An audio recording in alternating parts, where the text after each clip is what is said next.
Rowan Atkins stars in Man vs. Bee. So this is Netflix's newest sort of Mr. Bean outing. So I grew up watching Mr. Bean and I really enjoy it. I've seen the movies, I've seen the shows, I've even watched the animated series. So I really enjoy Mr. Bean, and I've watched these shows with my kids as well. And we always have a really good laugh.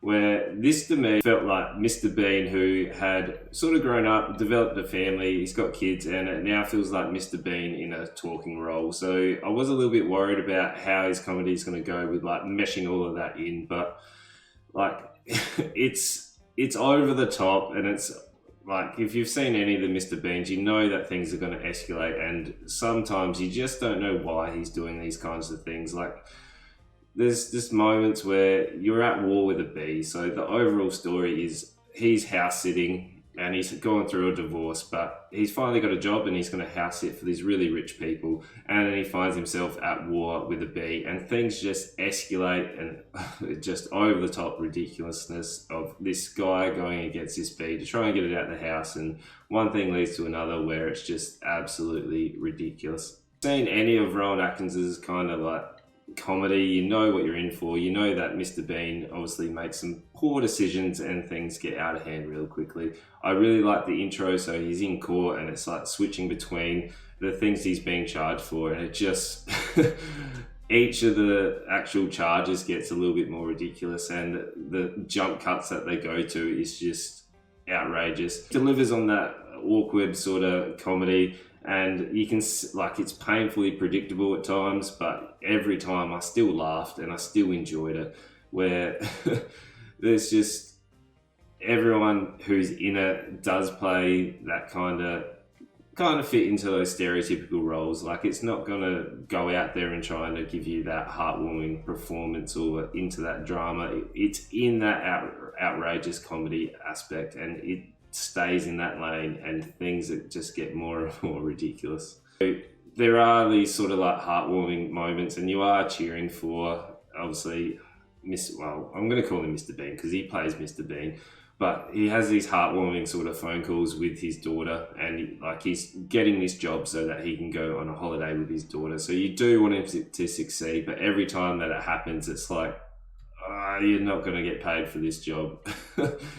And it's just the whole journey for something that's so ridiculous. I found it quite engaging. I know some people are not going to engage with this show just due to obviously his actual comedy aspect. Like it's the physical comedy is kind of, you don't see that around much anymore, where Mr. Bean sort of peaked obviously when it came out, and that physical aspect and that slapstick kind of comedy were really popular, and you don't really see that anymore. I like how it sort of came back. I didn't like it how they had it all split up into different episodes. So there was 9 episodes and they were really short. I know they were different skits, and each episode had a different skit and it sort of had its own little conclusion.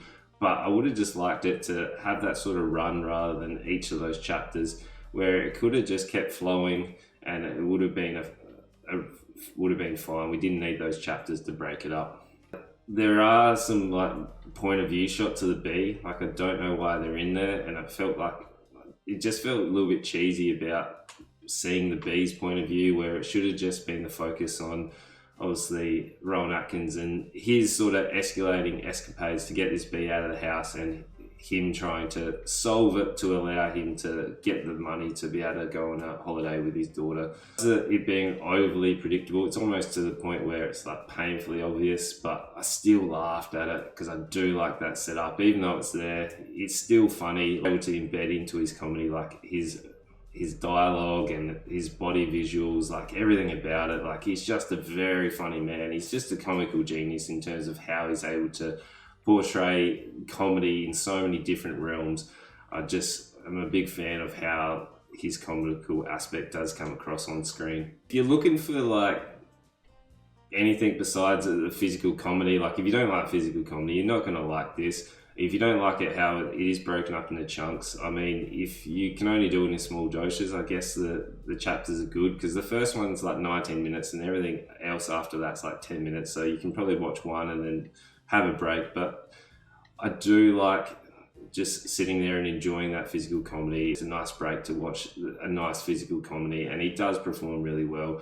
I was engaged with it, and like there's a little bit of a twist and turn. It's not a complex story.